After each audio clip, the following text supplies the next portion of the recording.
नमस्कार। पाठशाला की वीकेंड वाली एक्स्ट्रा क्लास में आप सभी का बहुत स्वागत। मैं हूं सुशांत सिन्हा।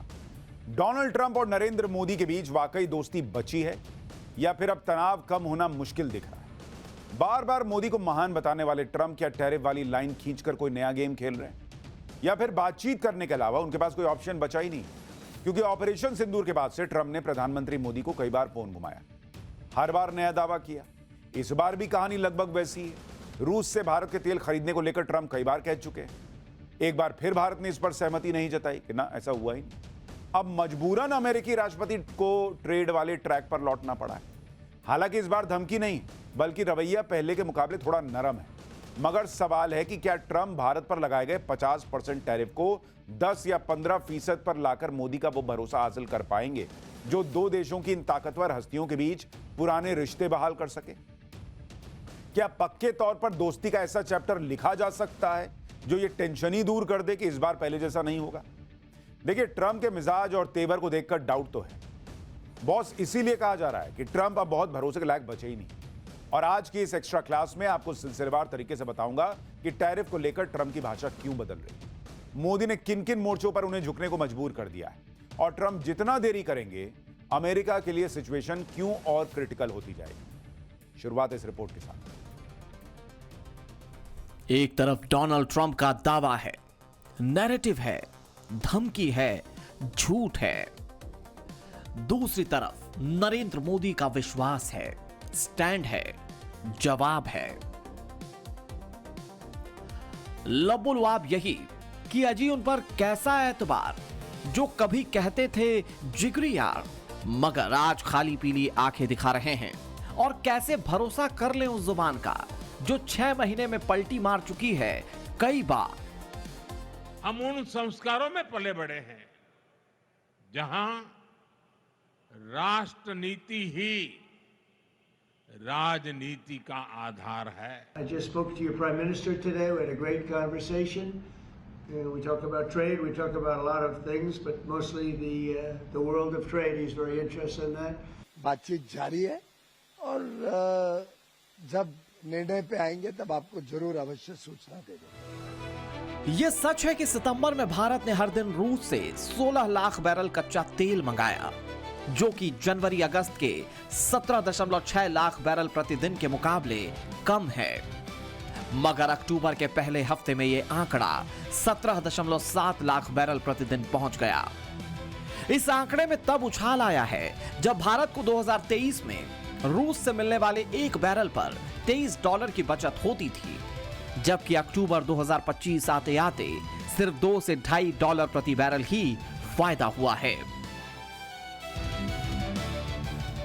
रूसी तेल पर कम हुए डिस्काउंट के बावजूद भारत ने इस साल $3.8 अरब रुपए बचा लिए।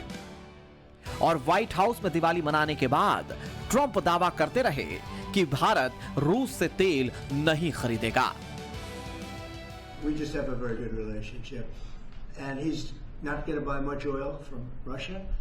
He wants to see that war end as much as I do. He wants to see the war end with Russia, Ukraine, and as you know, they're not going to be buying too much oil.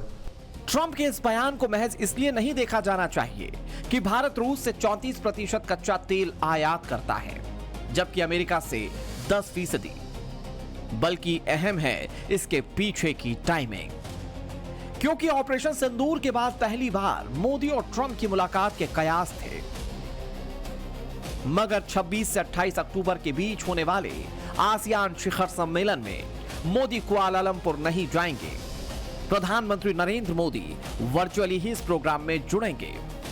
Bharat ने Malaysia को जानकारी दी है कि विदेश मंत्री S Jaishankar ASEAN बैठक में भारत का प्रतिनिधित्व करेंगे। प्रधानमंत्री नरेंद्र मोदी और अमेरिकी राष्ट्रपति डोनाल्ड ट्रंप की मुलाकात की उम्मीदें हाल फिलहाल में बिल्कुल ही खत्म हो गई, क्योंकि आसियान समिट के बाद नवंबर में जोहानिसबर्ग में G20 समिट होना है। वहां ट्रंप पहले ही कह चुके कि मैं नहीं आऊंगा। क्वाड देशों का अगला शिखर सम्मेलन अभी तय ही नहीं है।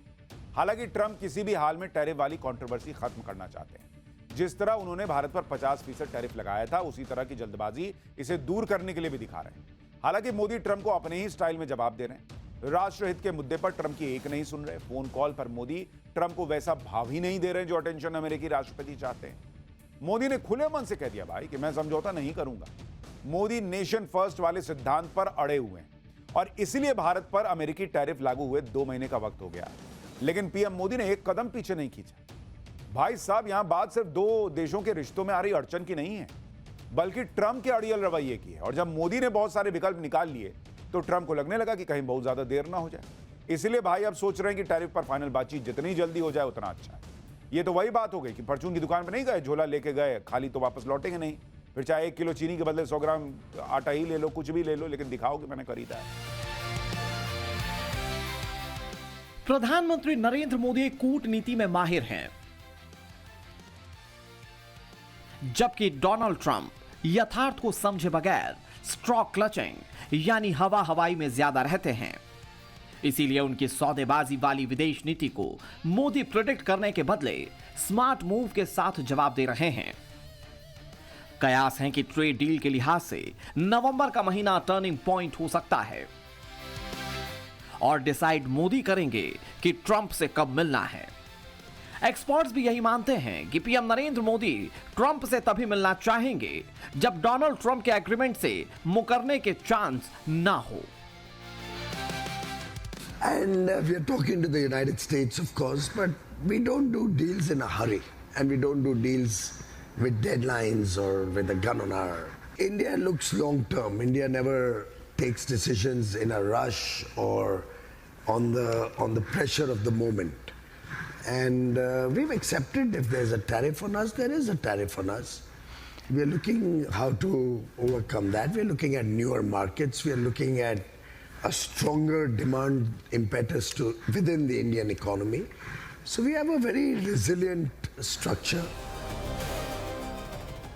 अमेरिकी रिपोर्ट्स दावा कर रही हैं कि ट्रंप टैरिफ पर यू टर्न लेने का मन बना चुके हैं। हालांकि ट्रेड डील से पहले कुछ मुद्दों पर मंथन का लंबा दौर चला। भारत अमेरिका से गैर जीएम मक्के का आयात बढ़ा सकता है, हालांकि इस पर इंपोर्ट चार्ज 15% ही रहेगा। भारत ऐसा इसलिए करेगा क्योंकि पोल्ट्री फीड, डेयरी और इथेनॉल सेक्टर में घरेलू मांग बढ़ रही है। अमेरिका से आने वाली हाई एंड मोटरसाइकिल और मेडिकल डिवाइसेस में भी थोड़ी छूट दी जा सकती है और इसके बदले भारत से अमेरिका भेजे जाने वाले कपड़े, ज्वेलरी, हैंडीक्राफ्ट्स और कुछ इंजीनियरिंग सामानों को बड़ी राहत मिलेगी। यानी एक तरह से कहें तो ट्रंप के लिए मोदी के आगे सरेंडर वाली सिचुएशन है। ऐसा इसलिए हो रहा है क्योंकि भारत ने कई विकल्प तलाश रखे हैं। जैसे ब्रिटेन के साथ ट्रेड डील लगभग तय है, यूरोप में कई देशों के साथ ट्रेड डील हो गई है, यूएई के साथ 3 बड़े समझौतों पर हस्ताक्षर हो चुके हैं और ऑस्ट्रेलिया के साथ झींगा के व्यापार के दरवाजे खुल गए हैं। ट्रंप के टैरिफ से भारत का झींगा एक्सपोर्ट ज्यादा प्रभावित हुआ था। भारत से बड़ी मात्रा में झींगा अमेरिका जाता था, लेकिन टैरिफ के बाद यह कम हो गया। पीएम मोदी ने इसका जवाब भी खोज लिया है और अब भारत का झींगा ऑस्ट्रेलिया जाएगा। ऑस्ट्रेलिया ने भारत से झींगा मंगाने पर लगी रोक को हटा लिया है। ऑस्ट्रेलिया ने 8 साल पहले भारत से झींगा आयात पर रोक लगाई थी। ऑस्ट्रेलिया ने आंध्र प्रदेश से झींगा के पहले आयात को मंजूरी दी है। भारत में सबसे ज्यादा झींगा निर्यात आंध्र प्रदेश से होता है। भारत के कुल झींगा निर्यात का 80% आंध्र प्रदेश से जाता है। पहले भारत का 70% झींगा अमेरिका को निर्यात होता था। ट्रंप के टैरिफ की वजह से झींगा उत्पादक परेशान हो गए थे। अब ऑस्ट्रेलिया के फैसले से झींगा एक्सपोर्ट फिर से बढ़ेगा। यानी ट्रंप झींगा को रोक रहे थे, नरेंद्र मोदी ने वो फैसला किया कि झींगा बेचने वालों के लिए लाइव झींगा लाला हो गई। हमने आपको पाठशाला में झींगा एक्सपोर्ट के बारे में पहले बताया था कि टैरिफ की वजह से भारत का झींगा एक्सपोर्ट प्रभावित होगा और पीएम मोदी सॉल्यूशन खोज रहे हैं और आज देखिए वही बात साबित हुई। प्रधानमंत्री नरेंद्र मोदी का जोर ट्रंप के साथ रिश्तों को बनाए रखने पर भी है, मगर ट्रंप जिस तरह से डील करना चाहते हैं मोदी को वो बिल्कुल पसंद नहीं और इसीलिए ट्रंप नींद से जागते हैं, मगर देरी के साथ।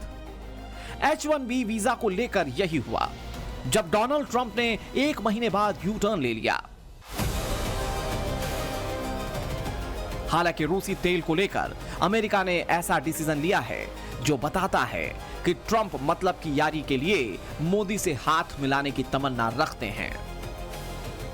अमेरिका ने रूस की 2 कंपनियों पर बैन लगा दिया है। जिन कंपनियों पर बैन लगाया गया वो तेल के कारोबार से जुड़ी हैं और इनसे भारत अपनी जरूरतों के हिसाब से तेल खरीदता है। एक तरफ ट्रेड डील और दूसरी तरफ बैन वाला दांव। ट्रंप की सीरियसनेस पर प्रश्नवाचक चिन्ह लगाता है। इसीलिए भारत कह रहा है कि टैरिफ को लेकर बातचीत जारी है, इंतजार कीजिए, सॉल्यूशन नहीं होने तक कुछ भी क्लियर नहीं माना जाएगा। सौहार्दपूर्ण वातावरण में बातचीत चल रही है और मैंने पहले कई बार कहा है कि कभी कोई डेडलाइन के आधार पर फ्री ट्रेड एग्रीमेंट या ट्रेड नेगोशिएशंस नहीं होती है। भारत के किसानों का, भारत के मछुआरों का, भारत के एमएसएमई सेक्टर का जब तक देश हितों को पूरी तरीके से हम संभाले नहीं, तब तक कोई एग्रीमेंट किया नहीं जाता। बहुत अच्छी तरीके से बातचीत चल रही है, बातचीत जारी है और जब निर्णय पे आएंगे तब आपको जरूर अवश्य सूचना देंगे। Donald Trump make America great again की बात करते हैं, मगर दिमाग कारोबारी वाला चलाते हैं। जहां ज्यादा नफा नुकसान नजर आता है वहां मोल भाव करने लग जाते हैं और यही मोल भाव भारत के साथ करने को तैयार है। प्रेशर ट्रंप पर इसलिए भी ज्यादा है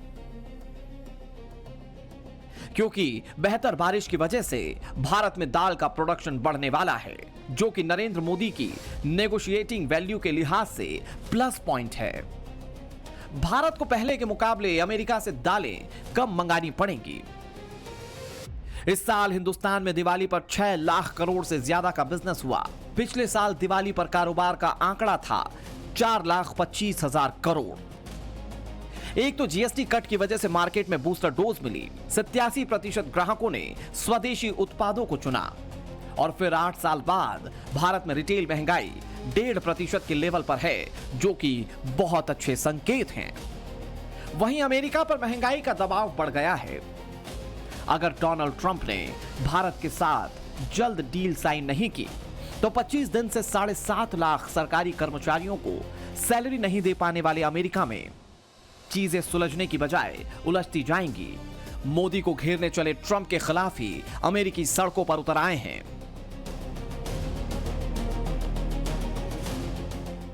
Washington DC, New York, Chicago, Miami और लॉस एंजलिस में हजारों लोगों ने डोनाल्ड ट्रंप की नीतियों का विरोध किया। सड़कें और सबवे पर जुटी भीड़ हाथों में तख्तियां लेकर निकली कि डेमोक्रेसी नॉट मोनार्की, यानी कि लोकतंत्र राजतंत्र नहीं है।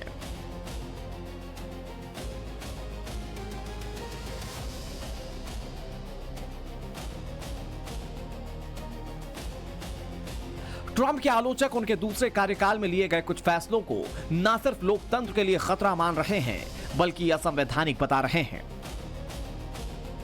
हालिया सर्वे में 40% अमेरिकियों ने उनके कामकाज से संतुष्टि जताई, जबकि 58% को लगता है कि डोनाल्ड ट्रंप के कार्यकाल में लोकतांत्रिक संस्थाओं पर हमला किया गया है। जबकि नरेंद्र मोदी के ग्राफ और विश्वसनीयता पर मुहर का अंदाजा अमेरिका की निजी इक्विटी फर्म ब्लैकस्टोन के सीओओ जोनाथन ग्रे के बयान से लगा सकते हैं। ट्रंप के मुकाबले दुनिया क्यों मोदी पर भरोसा कर रही है, ये उसका सबूत है। यही है मोदी की क्रेडिबिलिटी और इसीलिए भारत का 24 देशों के साथ निर्यात लगातार बढ़ रहा है, जो कि $129 बिलियन का है। मतलब भारत के एक्सपोर्ट का लगभग 59%। ये दक्षिण कोरिया, यूएई, जर्मनी, टोगो, मिस्र, मैक्सिको, रूस से लेकर Kenya, Nigeria, Canada, Poland, Sri Lanka, Thailand, Brazil, Belgium और इटली हैं। यानी भारत एक्सपोर्ट को डाइवर्सिफाई करने में लगा है। हालांकि सवाल यह है कि क्या यह काफी है? मोदी के मलेशिया नहीं जाने और ट्रंप की उम्मीदों को झटका देना क्या भारत के लिहाज से बेहतर है? तो माना जा रहा है कि कुछ सेक्टर के लिए ट्रेड डील पर सॉल्यूशन बूस्टर डोज की तरह हो सकता है। म्यूचुअल फंड का अमेरिकी ट्रेड से कोई कनेक्शन नहीं है, मगर बीते 7 साल में पहली बार म्यूचुअल फंड नेगेटिव हो गया। सितंबर में भारत को टैरिफ की वजह से 27,000 करोड़ के नुकसान का दावा किया जा रहा है। दिवाली की वजह से घरेलू डिमांड ने मार्केट को साधे रखा था, मगर अब टेक्सटाइल और जेम्स ज्वेलरी को लेकर काफी चुनौतियां हैं। हालांकि अच्छी बात यह है कि भारत ने दूसरे देशों में 6.74% का निर्यात बढ़ा दिया है और जिस तरह भारत ने डी-डॉलराइजेशन ड्राइव में अहम भूमिका निभाते हुए स्ट्रेटेजिक पावर बैलेंसर के तौर पर काम करना शुरू किया है, उसने ट्रंप के फियर फैक्टर को बढ़ा दिया है। India, as you know, has told me they are stop. You know, it's a process. You can't just stop it. But by the end of the year, they'll be down to almost nothing. That's a big thing. There was almost 40% of the oil. India, they've been great. Spoke to Prime Minister Modi yesterday. They've been absolutely great. China's a little bit different. You know, they're a little bit different relationship they have with Russia. It was never good, but because of Biden and Obama, they got forced together. They should never have been forced together, but they're a little bit forced. But they're by nature, they can't be friendly. मैंने शुरुआत में आपके सामने एक प्रश्न रखा था कि ट्रंप मतलब की दोस्ती निभा रहे हैं या फिर वाकई सीरियस हैं इस रिलेशनशिप को लेकर। इसकी वजह डॉलर के खिलाफ दुनिया के कई देशों ने मोर्चा भी खोल रखा है। ट्रंप को सबसे ज्यादा यही चिंता खाई जा रही है। जो लोग कह रहे हैं कि भारत का रुपया लुढ़क रहा है, कमजोर हो रहा है, बॉस यहीं से आप प्रधानमंत्री मोदी का गेम समझिए। मोदी ने डॉलर की बादशाहत खत्म करने की तरफ ऐसे स्टेप लेने शुरू किए हैं जिसका इंपैक्ट व्हाइट हाउस तक महसूस कर रहा है। ट्रंप समझ चुके हैं कि नरेंद्र मोदी ऐसा काम कर रहे हैं जहां से आगे बढ़ना मुश्किल, अमेरिका के लिए खाई में जाने जैसा हो। भारत की तुलना में ट्रंप चीन को लेकर उतना सख्त नहीं हो पा रहे, मगर जिस तरह के शब्दों का चयन कर रहे हैं उससे उन्हें मोदी के नए प्लान की भनक लग गई है। आरबीआई ने यूएई के दिरहम और इंडोनेशिया के रुपया के लिए रेफरेंस रेट्स इंट्रोड्यूस कर दिए हैं और इन देशों के साथ कारोबार में इंडियन करेंसी का भी इस्तेमाल होगा। लोकल लेवल पर ऐसे इंतजाम किए जाएंगे कि डॉलर की जरूरत ही न रहे और फिर भारत की जिस वाइब्रेंट डेमोक्रेसी को ट्रंप महसूस कर रहे हैं वो अमेरिकी डॉलर के लिए बहुत बड़ी चुनौती खड़ी कर देगा।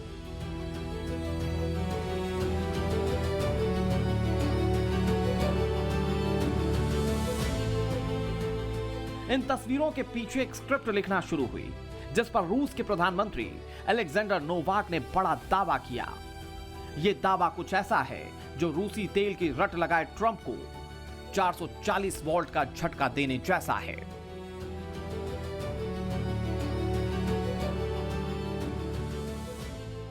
रूसी प्रधानमंत्री अलेक्जेंडर नोवाक का कहना है कि भारत अब रूसी तेल खरीदने के लिए जो पेमेंट कर रहा है उसका कुछ हिस्सा चीन की करेंसी युआन में शुरू कर दिया गया है। रॉयटर्स की एक रिपोर्ट कहती है कि भारतीय रिफाइनरियां अब तक 2 से 3 रूसी कार्गो का भुगतान युआन में कर चुकी है। बताया जा रहा है कि भारत ने यह कोशिश की थी कि रूस के साथ रुपए में ट्रेड हो, लेकिन रूसी इंपोर्टर्स ने इस पर विचार करने को कहा। वो इसके लिए एक अलग चेन बनाने पर काम कर रहे हैं, मगर जो वैकल्पिक ग्लोबल सर्किट तैयार किया जा रहा है उसे डॉलर हेजेमनी को धीरे धीरे कमजोर करने की दिशा में पहला ठोस कदम माना गया है। डॉलर के दबदबे को चुनौती देने के इस गठजोड़ को आरआईसी कहा गया है, मतलब रूस, इंडिया और चीन का पावर अलायंस।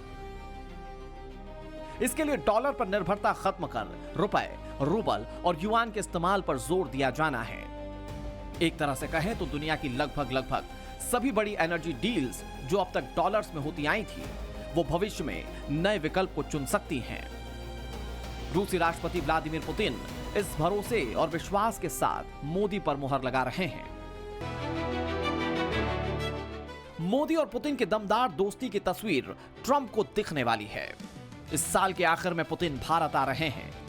बहुत संभव है कि तेल को लेकर बातचीत होगी, डिफेंस सेक्टर में नई डील होगी और यह डील भी उस हथियार को लेकर होगी जिसने ट्रंप की चापलूसी करने वाले शहबाज शरीफ और आसिम मुनीर की आंखों की नींद उड़ा रखी है।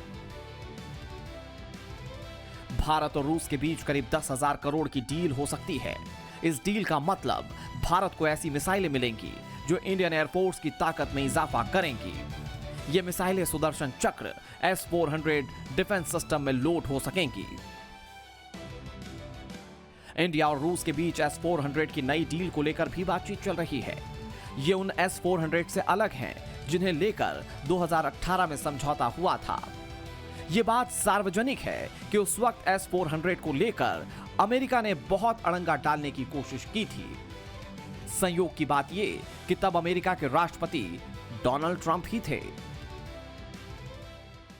बॉस एक बात तो क्लियर है, प्रधानमंत्री नरेंद्र मोदी की रणनीति के आगे डोनाल्ड ट्रंप ज्यादा कुछ नहीं कर सकते। बात चाहे कमिटमेंट की हो, ट्रेड की हो, भरोसे की हो, मोदी ने हर मोर्चे पर माइलेज ले रखी। जबकि ट्रंप की बातों पर अमेरिकियों कोई भरोसा नहीं। अमेरिकी अदालत भी ट्रंप के फैसले से इत्तेफाक नहीं रखती। नवंबर महीने में ही अमेरिका की सुप्रीम कोर्ट में ट्रंप के टैरिफ पर बड़ी सुनवाई होनी और यह तय किया जाएगा कि राष्ट्रपति के पद पर रहते हुए उन्होंने जिस तरह अपार शक्तियों का इस्तेमाल कर लिया वो वैध है भी या नहीं। कई देशों पर लगाए गए ट्रंप के टैरिफ को अमेरिका की लोअर कोर्ट सिरे से खारिज कर चुकी। भाई साहब, ट्रंप चाहे दामाद को सेट करें, रिश्तेदारों को कहीं भी तेल खुदाई का ठेका दिलवा दें, जो पाकिस्तान में करना है करें, मगर ऐसा नहीं है कि भारत उनकी अल्ल बल्ल कुछ भी करने पर हामी भर दे। भाई वो जो कहेंगे वही होकर रहेगा, इस पर थोड़ी ना मोदी मान जाएंगे। और उन्हें ट्रैक पर कैसे लाना ये मोदी दिखा रहे हैं दुनिया को। चीन और पाकिस्तान का सबूत सबके सामने। आज चीन भारत से बातचीत कर रहा है, मार्केट का खुला ऑफर दे रहा है। पाकिस्तान का ऑपरेशन सिंदूर के बाद से हाल क्या है वो दुनिया देख रही है और उसके चक्कर में वो ट्रंप की चापलूसी में जो है वो एकदम गिरा जा रहा है। ट्रंप ये, ट्रंप वो, ट्रंप शांति का मसीहा। अरे भाई, इससे मोदी को फर्क नहीं पड़ रहा, जितना चाटना है चाट लो ट्रंप का तलवा। भारत अपनी जरूरतों का तेल रूस से खरीद रहा है अभी तक और डंके की चोट पर खरीद रहा है, चाहे जिसको जो करना है करे।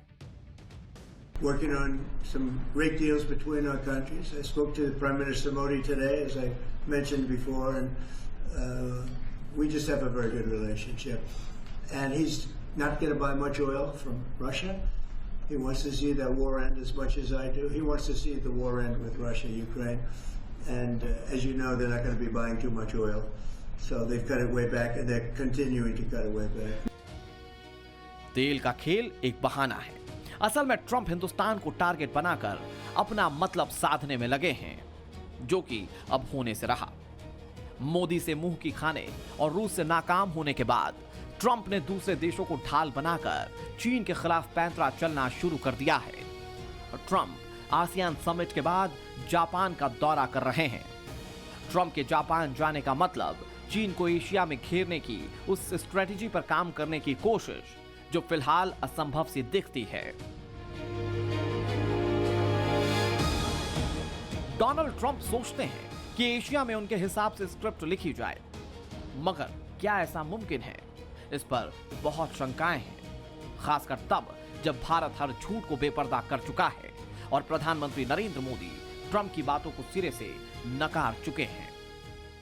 21st सेंचुरी में दुनिया के सामने कितनी सारी चुनौतियां हैं, इससे हम सभी भली भांति परिचित हैं।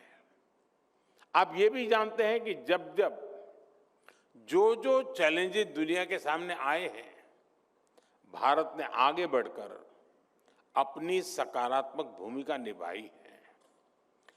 ग्लोबल फूड सिक्योरिटी में भी भारत निरंतर कंट्रीब्यूट कर रहा है। हमारे किसानों, हमारे पशुपालकों, हमारे मछुआरों के परिश्रम और सरकार की नीतियों से भारत का सामर्थ्य निरंतर बढ़ रहा है। कल का हर वाकया तुम्हारा था, आज दास्तान हमारी है। गुलजार की ये लाइनें बदलते दौर में ट्रंप और मोदी पर एकदम सटीक बैठती हैं। आज दुनिया को मोदी पर भरोसा है, जबकि ट्रंप पर जिसने भी विश्वास किया उसने ट्रंप को कोसा ही है और इसके लिए जिम्मेदार कोई और नहीं बल्कि खुद डोनाल्ड ट्रंप हैं, उनकी नीतियां हैं। एक झूठ को सही बनाने के लिए उनका बार बार उसी झूठ पर अड़े रहना है। अमेरिकी राष्ट्रपति इस मुगालते में है कि इससे उनकी बात सही हो जाएगी, मगर मोदी ऐसा होने नहीं देंगे। ये इससे भी बड़ा सच है। ऑपरेशन सिंदूर से लेकर रूसी तेल पर ट्रंप के झूठ का एक्सपोज होना इसी का पार्ट है। हालांकि इंटरनेशनल किरकिरी के बाद भी ट्रंप सुधार करेंगे, इस पर उन्हें भी डाउट है।